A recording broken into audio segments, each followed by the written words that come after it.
Today, we're joined by Ben Newman. Ben is an entrepreneur, investor, two-time Wall Street Journal bestselling author, and the nation's top mental performance coach. I'm so excited to have Ben on the show. I'm Paul Blanco, and this is Small Steps, Big Wins.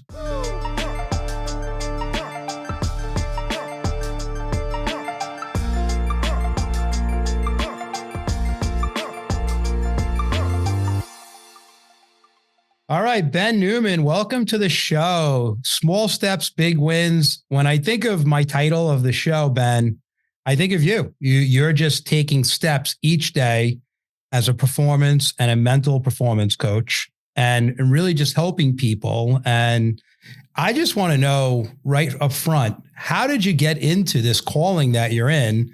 How did that all start? Well, I know you will like this answer, Paul. And before I give the answer, I've always loved our interactions from when you brought me to Barnum to speak and spend time with you, Mindy, and the organization, which has just grown at such an unbelievable pace and level. And the impact you're having is impact in a business that I love very much. And a lot of people, they forget, or they may not know because they see all the work that I do in sports. All of this started for me as a financial advisor. And so my first time ever to speak, and I don't say this to impress anybody, it's to impress upon the point. I got off to a really fast start in 2004 as a financial advisor. A small boutique firm in Chicago called me and said, in 2006, we will pay you $500. Come and tell us what the heck you're doing. Paul, I was like, that's a thing? Like, I'm a 26-year-old kid. Like, what do you mean you're going to pay me $500? Like, come and tell you like how I run my business? And I showed up. They paid my expenses. I thought, this is incredible. And, I never would have thought 18 years later that now I would be able to still work with so many financial advisors one-on-one or in a group setting, so many athletes, and to be able to have the impact. And it is literally small steps every day that generate big wins. I say discipline wins. And it's still tied back to just carrying on my mother's legacy, which is very important to me. Yeah, which is amazing. So, but did you, at that time, when you did that speech, did you actually leave being a financial advisor to go right into coaching, or was there did you just start and stop? How'd that happen?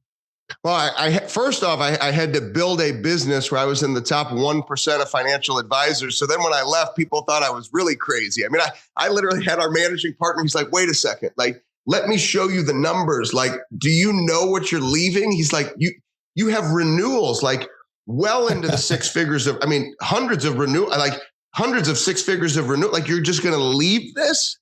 And so I guess I had to, be absolutely crazy to be certain this is what I wanted to do. But Paul, I was blessed to impact so many people. And while I was doing that, I was still building this business. So I was kind of growing both. Got it. And it got to the point, the blessing of my coach, she still coaches me to this day. Her name is Laura Pierce, almost 2 decades of coaching me. Wow. And she said, Ben, stop trying to control something that's out of your control. She's like, maybe one day you'll just go speak, write, and coach, but stop trying to control it. And I would wake up every day. I would surrender to the big plan that was in store for me. And I'd walk through the doors that were opening. And, here we are. I ended up leaving being an advisor in 2012 was when essentially I retired. So for 6 years, you were really grinding on doing both sides on the thing. And I think that's important because some people don't understand that maybe you don't rip the Band-Aid off, but you figure it out, but you're working, hours and hours and hours, and your drive and discipline's there to help you get to where you were today. Well, how often do you see this, right? Your organization, you employ over 600 people now. Somebody comes brand new into the business. Like these days, people, they don't want to be disciplined to take the small steps every day for years. They want to say, well, Paul, why isn't my day one the same as his day 10,000? Or why isn't my day one the same as her 30 years in the business and one of the best that you've ever worked with? Why can't I be her? It's like, well, because she's worked one day at a time for 30 years. Yes. And people want the fast fix.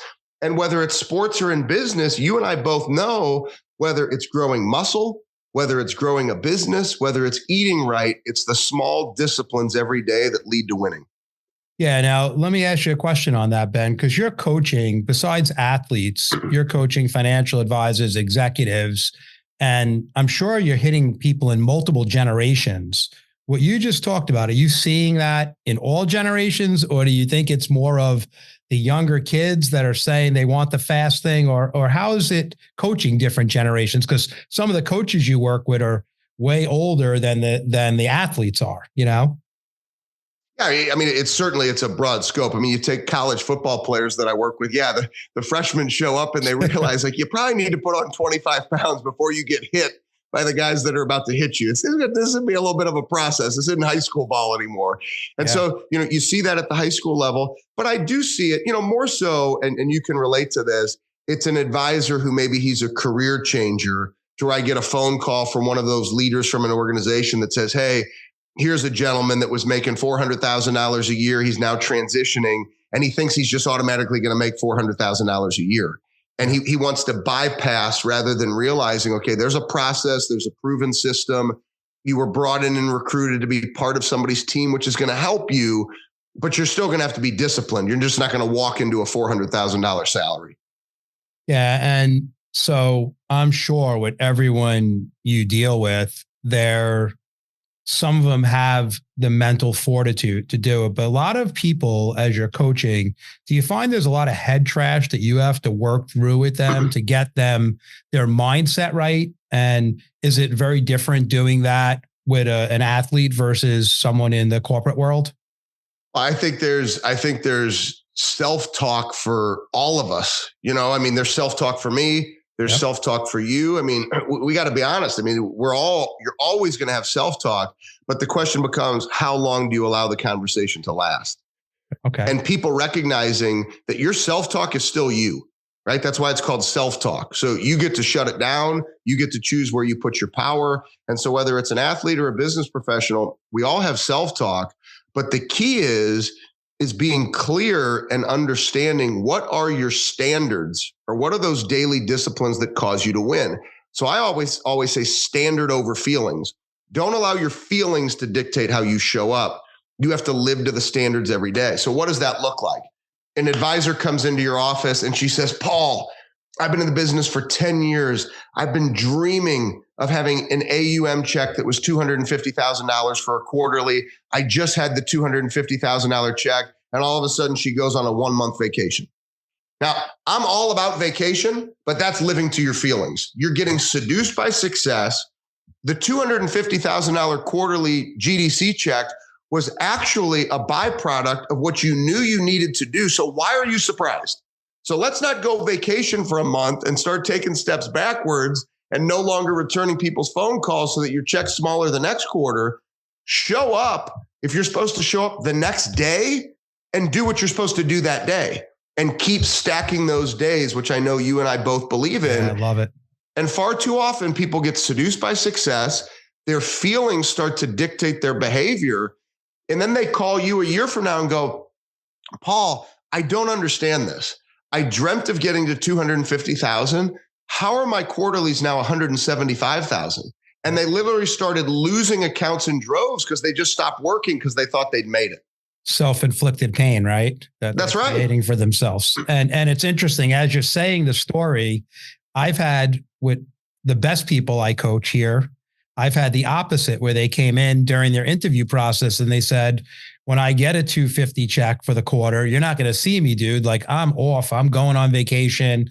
And now they're obsessed with getting to 500 and $1 million on that quarter. And those are the winners that are doing the things that it takes. So it's really interesting. As you're saying that, I'm thinking of them, but there's so many of the ones that you said that do that. So stick on the standards for a minute. Book out the standard. What drove that? Was it talks like that, those self-talks that got you to say, I got to put this in writing to get out there? Because words are great. I think you reinforce them with the written word. How did it come about? Well, believe it or not, some of the members of our branding and marketing team, when I reached out and I said, I'm going to write a book called The Standard, they're like, Ben, clearly the book has been written. I mean, it's The Standard, like clearly that book has been written. I'm like, I'm doing research. Like, I don't think anybody's written the book. I don't think and so what I found was, from doing this for 18 years, I'm like, how has nobody written the book on bringing clarity to what it means and what the power of having standards, what that means in your life and how it drives winning? And so essentially I took the last 18 years of doing this work and I started to unpack it and research it and look for similarities. And we found 24 things that the standard is. We put them in the book.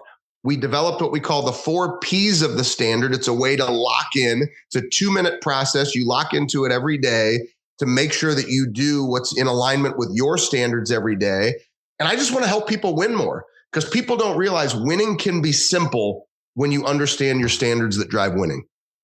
Yeah, I agree. That's amazing, Ben. Thank you. It's interesting. So when I think of standards, we were together speaking in Detroit, and we went to the gym that morning before the meeting, and we probably got there like 5:00. We dragged the other guy along with us, which is funny, but we get there and you taught me something, and I know you've built on it so much. I looked at the last time recently, I saw that you called it the unrequired, and that was our warm up right before we got into lifting. And here's me, I want to get into squatting or deadlifting or the bench. And you're like, all right, we're going to do this first. But now it's become part of your standard. And, you get on today, and for everyone, Ben and I are on Zoom, and you can't see us obviously, but he was in great shape then, but he's in impeccable shape now. But how did the unrequired come about? And then you talk about stacking. It started with, I think it was 3 things that we did, and now it's probably like 12 things on it. So talk about that. Yeah, so it's now become, and I will never forget that. You were like, I've never planked this long. Why are we planking for this long? Yes. But you did it, which I loved. It wasn't like Paul was like, hey, really cool that you do that, but I'm going over here, because he was already in good shape and he could have done that. And I've had plenty of people do that. Now it's 10 exercises. It takes 45 minutes. I now have done it as of today. Now everybody's going to realize I have screws loose, which I have no problem admitting. I know the days are... I've done it 1,680 straight days. It's amazing. And it's just part of the standard for me. It's all body weight, but it's like, I know, like, I'm mentally right when I do that. I know that I'm not a fraud when I get to spend this time with you and your listeners, because I'm actually doing what I say I do, and I have discipline as a coach. And so I appreciate what you're saying, and I feel like I'm in better shape. You look like you're in better shape, but why? It's because you and I have just decided, like, we're going to keep eating right. As we age, we don't have to age like many people do, where they choose to let themselves go. Like, we're going to stay in the gym. We're going to do the things that we know are going to make us feel good, so that we can be an example for the people that are watching. And, Paul, I had the blessing of working for Coach Saban at Alabama for 5 years and 2 national championships.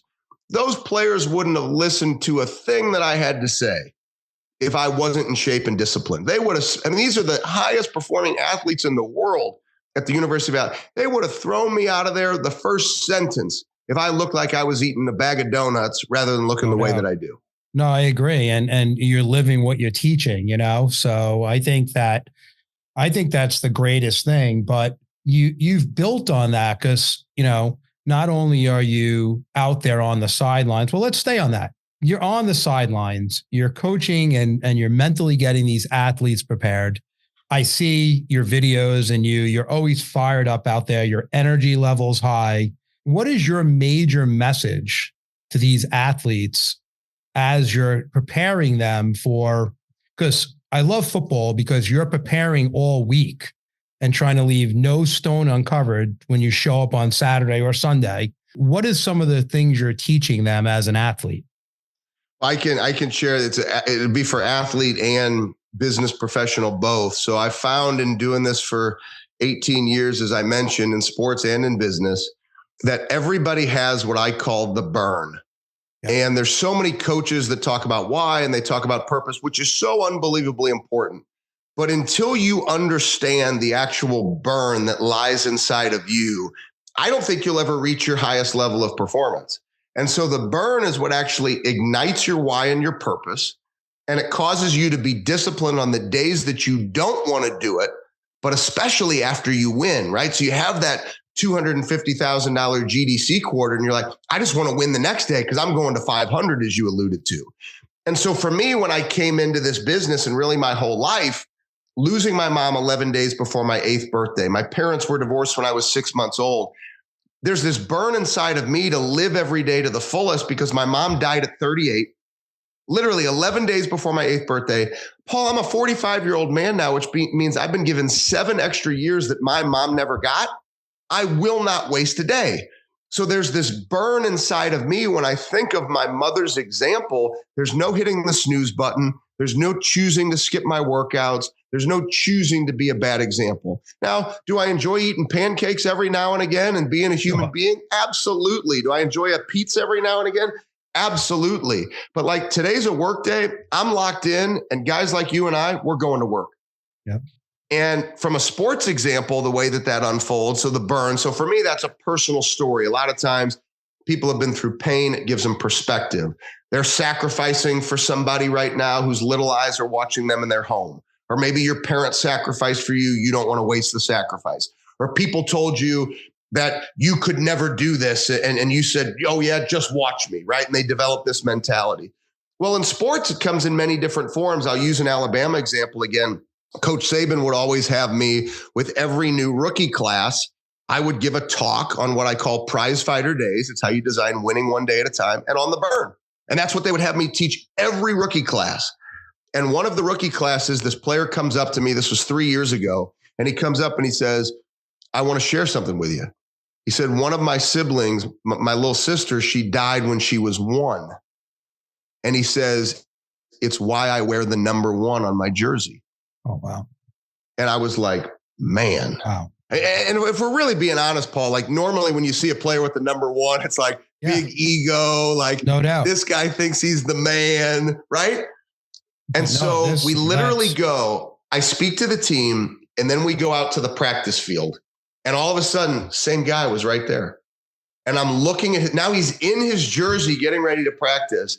And I went up, I put my arm around him, and I said to him, I will never look at your jersey the same ever again. Now, I hadn't judged him, but it was the fact that he'd shared that story with me. That young man is now going to get drafted in the top 10 here in a couple of months. Love it. That young man understood his burn. He did. And when you know that, money becomes a byproduct. You know, winning championships, winning rings, it's a byproduct. Because you and I both know, Paul, from being around high performers for a long time, and I think you feel the way that I do, it's just a blessing that we get to coach high performers. 100%. Because we learn so much. That young man, when he shares that with me, I almost connect on a deeper level to me wanting to get after it, right? 100%. So it becomes this win-win. Stop worrying about the money. Stop worrying about the rings. Stop worrying about the trophies. And just get back to what your podcast teaches us, which is it's the little disciplines that lead to the big wins. It's the small steps that lead to the big wins. Yeah, it's interesting. Someone said to me one time, that was the greatest presentation I've ever seen. He said, how long did it take you? He meant to put the presentation together. I said, it took 22 years to put that together. And he was like, good answer. But people don't understand that. So, I'm trying to think of where I heard this the other day, but I was listening. I'm an avid, podcast listener, reader. I'm always trying to seek knowledge to grow. And the conversation was something you just said. It was about the difference between the athlete that wins 7 championships versus the one that wins 1, and how that person keeps coming back at that level. They don't need the money. It's not the ego. So when you're in an organization like Alabama and they're winning and winning and winning, what do you think the difference is in Saban? What does he do differently that continues to show that burn and teach that? Well, the development, you learn this from Coach Saban, the development of young men has nothing to do with the wins and losses. So when you really understand Coach Saban and the level of intentionality and expectation that he had in running that program, and it's amazing. I mean, I don't think anybody will ever catch him as being the GOAT and the greatest of all time. It's just legendary what he did. But the first time I ever walked into the Malmore football complex in Tuscaloosa, Paul, you just felt there was like this you walked into this expectation where you just rose up, and it was a different level of intentionality. I'm a big details guy. this was details on a whole nother level of intentional focus. So I'm kind of watching and you're paying attention. It's like Coach Saban almost demands that your class schedule has you graduating in 3 years. Wow. Well, why is that? Because most of the players who recruited are 5-star guys who can go to the NFL, who they're eligible to go to the NFL in 3 years.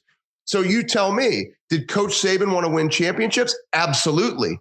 But Coach Saban knew that in a really good year, 10 guys are going to get drafted and maybe play in the league out of 130. So if everybody's expectation is to graduate in 3 years, is he developing a bunch of men that are going to go on and attack the world and realize how much they can accomplish? Or is he just building NFL players? And I think the byproduct, when you really unpack, and I hope he writes books and really helps people understand his mind and what I learned from him. I hope people get to really see that and learn that about him, is that the level of detail and care that he had for those players was extraordinary. So it didn't just lead to championships. You've got guys that are running organizations, running companies. They've built, it's just incredible what these young men have become because of what he built that really didn't have anything to do with winning football games. Yeah, it reminds me of the quote, the Vince Lombardi one, when they asked Vince Lombardi, how do you create such great football players? And he says, I don't.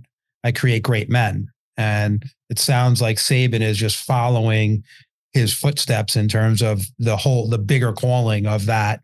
And you're right, 10 of the 50, 60 guys on the team go into the NFL. So that's a big deal.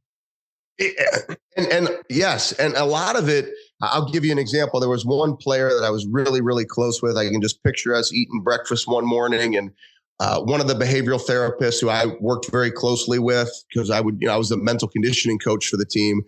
She said, "Oh, you need to go talk to this player. He's dealing with these issues." By the time I got to him, like she tells me that in the morning, I go find him in the players' lounge to eat, and we're having breakfast together. And he already had a meeting scheduled with Coach Saban to get Coach Saban's opinion on what he needed to do. So you tell me, did Coach Saban care about developing players, or was it just winning football games? Because Coach Saban could have easily said, like, Ben's here, you've got Ginger, the behavior. Like, that's not me. I don't deal with these player issues. But he wanted to have a hand on making sure that these young men had everything they needed. Paul, it was extraordinary. It was extraordinary. It really is. And you know, what you're doing is extraordinary. And I'm so impressed with all the stuff you do, Ben. When you do talk about creating a legacy, you know, in your performance coaching, what does that mean to you? Well, for me, I always tell the big goal is to serve 1 billion people, which I've recognized I cannot do by myself. But I just picture having a mom that taught me so much, and this amazing journal that she left behind where she wrote, beat the statistics, beat the odds, live with a disease that is chronic and fatal, believe in yourself, combat anything, purpose in life. You know, if I can share messages and empower, inspire others and be able to work with individuals to go serve 1 billion people together, then my mother's name will be in the brightest lights that she ever could have imagined. And it'll inspire people to live the biggest and best lives for their families and the things that are meaningful for them. That, to me, is what legacy is all about. It's the significance of the impact we can make while we're here. Yeah, it's incredible, Ben. And so, you know, my last real question for you, well, let me go back to this. I want to ask one because I missed it earlier. So, you know, you talked about the burn, but, you know, you took that and you converted that into a podcast. And, you know, so what is your goal with that? You're reaching so many people. And, you know, when you think of your billion, so what's going on the podcast, and where is that in your whole realm right now? You know, one of the greatest things about the podcast, I was pushed by one of my dear friends and coaches, Drew Hanlon. We do work to really help sharpen each other. And he's 10 years, like almost 15 years younger than me, one of the top NBA skills trainers. He's just an amazing young man. And he's like, you are going to start a podcast. And then he's like, it is going to be called The Burn. And so every week, since he encouraged me to do that 5 years ago, it's finding somebody's story, because all the stories are different. And most people haven't heard of this concept of the burn. Yet you get to see on a weekly basis and hear these stories like, wow, it's interesting how she's driven. And it's interesting how he's driven. And now I understand the burn differently, because some people, they know what it is right away.